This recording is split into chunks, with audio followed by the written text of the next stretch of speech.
آج کل پاکستان کے عوام مہنگائی کے طوفان کی زد میں ہیں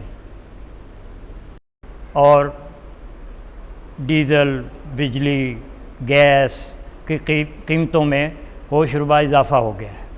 عام آدمی مہنگائی کی چکی میں پس کے رہ گیا ہے۔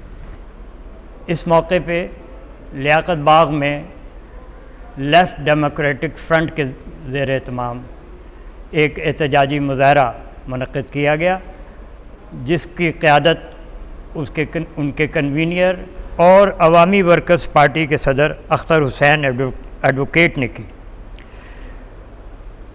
مارچ کے شرکا لیاقت باغ سے روانہ ہوئے اور مہنگائی اور لا قانونیت اور جبری گمشدگیوں کے خلاف بڑی شدید نعرے بازی کرتے ہوئے گول منڈی چوک سے ہوتے ہوئے لیاقت روڈ پہ فوارہ چوک تک پہنچے اور پھر وہاں پہ ان کے قائدین نے عوام سے وہاں موجود عوام سے خطاب کیا۔ شرکا نے مہنگائی کی ذمہ دار اس ملک کے اشرافیہ کو قرار دیا اور IMF اور IPPs کی جو پالیسیز ہیں ان کو اس کی مذمت کی اور IPPs کو نیشنلائز کرنے کا بھی مطالبہ کیا۔ آئیں ہم آپ کو اس مارچ کے مناظر آپ تک پیش کرتے ہیں۔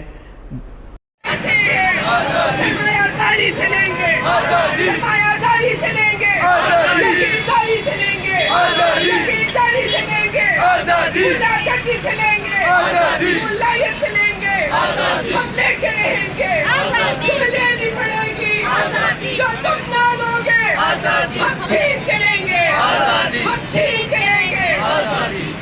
آپ کے لیے نکلے ہیں، آپ کے حق کے لیے آواز اٹھا رہے ہیں۔ اس مظاہرے کا حصہ بنے، پیٹرول کی قیمتوں میں اضافے کے خلاف نکلے ہیں، آپ لوگ اس مظاہرے کا حصہ بنے، آئیں اور ہمارے ساتھ اس احتجاج کا حصہ بن جائیں۔ ہم آپ کے لیے نکلے ہیں۔ مہنگائی، بے روزگاری، مہنگائی، بے روزگاری، مہنگائی، بے روزگاری، مہنگائی، بے روزگاری، پیٹرول کی قیمتوں میں اضافہ، پیٹرول کی قیمتوں میں اضافہ، بجلی کی قیمتوں میں اضافہ، بجلی کی قیمتوں میں اضافہ۔ ہاتھوں میں لے کر ہاتھ چلو، جو دور کھڑے ہو ساتھ چلو، ہم ظلم مٹانے نکلے ہیں، ہم مہنگائی مٹانے نکلے ہیں، جو دور کھڑے ہو ساتھ چلو، ہم جبر کا کعبہ ڈھاتے ہیں، مٹ جائے گی ظلم کی رات چلو، مٹ جائے گی ظلم کی رات چلو، جو دور کھڑے ہو ساتھ چلو۔ کہ آج کا مظاہرہ مہنگائی کے خلاف یہ مظاہرہ ہو رہا ہے، بجلی کے بلوں کے جو عذاب ہم پہ پڑ رہے ہیں، جو پیٹرول بم روز ہم پہ گرتا ہے، اگر آپ اس نظام سے تنگ ہیں تو اس مظاہرے کا حصہ بنے، کیوں دور کھڑے ہو ساتھ چلو۔ چاہیے ہم یہ سمجھتے ہیں کہ اس ملک کے اندر زراعت پر، جاگیرداروں پر ٹیکس لگانا چاہیے، اس ملک کے اندر فوجی اخراجات پہ کمی کرنی چاہیے، اس ملک کے اندر غیر غذائی اخراجات پہ کمی کرنی چاہیے۔ اس سے ملک کے اندر بنیادی معاشی، سیاسی، سماجی تبدیلیوں کے بغیر نہ مہنگائی ختم ہو سکتی ہے، نہ ہمارے خلاف یہ ظالمانہ زندگی ختم ہو سکتی ہے۔ ہم اس ملک کے عوام سے یہ اپیل کرتے ہیں کہ اس ملک کی تمام ترقی پسند، جمہوریت پسند، سیکولر ڈیموکریٹک پارٹی کا ساتھ دیں اور ملک کے اندر سماجی تبدیلی کے لیے، معاشی تبدیلی کے لیے جدوجہد کریں۔ بہت بہت آپ کا شکریہ۔ اشرافیہ تو گھوم رہا ہے، لیکن 99% عوام جو ہے وہ اپنے بجلی کا بل نہیں پے کر پا رہا۔ میں کچی آبادی کے لوگوں سے روز ملتا ہوں، وہ جن کے بل پہلے 2000 یا 2500 آیا کرتے تھے، 7-7 8-8 ہزار بل آ رہے ہیں۔ اس کا کیا جائے؟ وجہ یہ ہے کہ اس ریاست اور لوگوں کے درمیان کوئی رشتہ نہیں ہے۔ یہ ریاست تو کہلا سکتی ہے لیکن یہ ریاست نہیں ہے. میں راستے میں آ رہا تھا, لکھا ہوا تھا کنٹونمنٹ. یہ تمام کنٹونمنٹ ختم کیے جائیں. یہ کنٹونمنٹ کی ہمیں ضرورت نہیں ہے. ہمیں غریب آدمیوں کو بجلی کی ضرورت ہے. ان کو ضرورت ہے کہ ان کو کھانے پینے کی چیزیں دی جائیں. آج کیا وجہ ہے کہ ہندوستان میں ٹیکس ٹو GDP ریشو 18% ہے.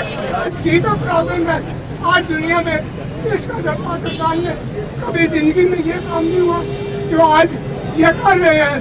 اور کس کے لیے کر رہے ہیں؟ وہ ہماری مضبوط وہ مضبوط ہو, چاہے ہم بھوکے مر جائیں, سب بھوکے مر جائیں, ہمارا کچھ بھی نہ رہے.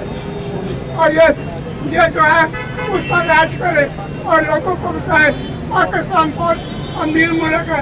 اور بیوقوفوں, ہر ملک سے مانگنے والوں, ہر وقت خراب مانگنے والوں, آپ نے ملک کا حالت خراب کر دیا. اور ملک کے اندر وہ بات ہی نہیں چھوڑی کہ یہ پاکستان ہے, یہ مسلمانوں کا ملک ہے. آج اس نے یہ فرق پڑ گیا. معذرت خواہ ہوں کہ میں پچھلے کئی میٹنگ میں یا اس میں نہیں آ سکا چیسٹ انفیکشن کی وجہ سے, ورنہ میرا مرنا جینا تو آپ کے ساتھ ہے. تو اس لیے میں گزارش کروں گا کہ میں سب سے پہلے آپ نے یہ جو ریلی منعقد کی ہے اس کی مبارکباد پیش کرتا ہوں. دوسرے میں پولیس کا شکریہ ادا کرتا ہوں, بجائے ہمیں روکنے کے ہماری حفاظت کر رہے ہیں. یہ بہت شکریہ. دوسرے میرے بھائیوں دوستوں, قومی اداروں کو بیچنے کے لیے فوری آرڈرز کر دیے گئے ہیں.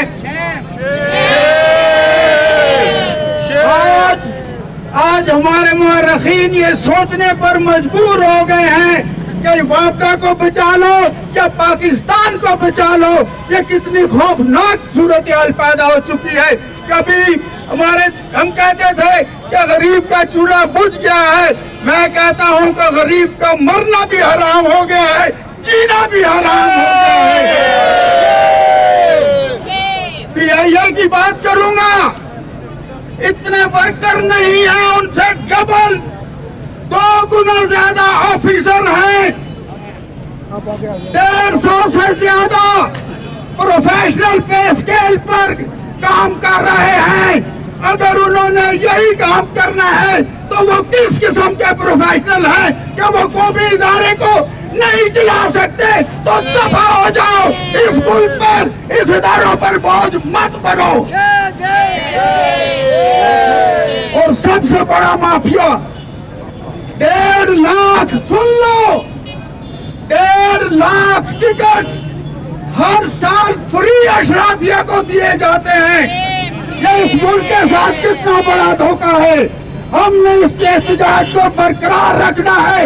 ہمارے ملک میں زائد پیداوار ہے, کمی کسی چیز کی نہیں ہے. صرف اور صرف یہ ابھی فرعون بنے ہوئے ہیں سارے حکمران. اور یہ ہم سب غریب طبقہ جو ہے, ہم ان کا بوجھ اٹھا کے چل رہے ہیں. ان کی عیاشیوں کا سامان ہم پیدا کر رہے ہیں. ہمیں اس طرح ہم سب کو ایک ہونا پڑے گا اور ان کی عیاشیوں کو ختم کرنا پڑے گا. سرمایہ داروں کی شکل میں جو نافذ ہے, یہ بحران اس اشرافیہ کا پیدا کرتا ہے. یہ کوئی بحران نہیں ہے کہ اس ملک کے اندر کرائسس ہو.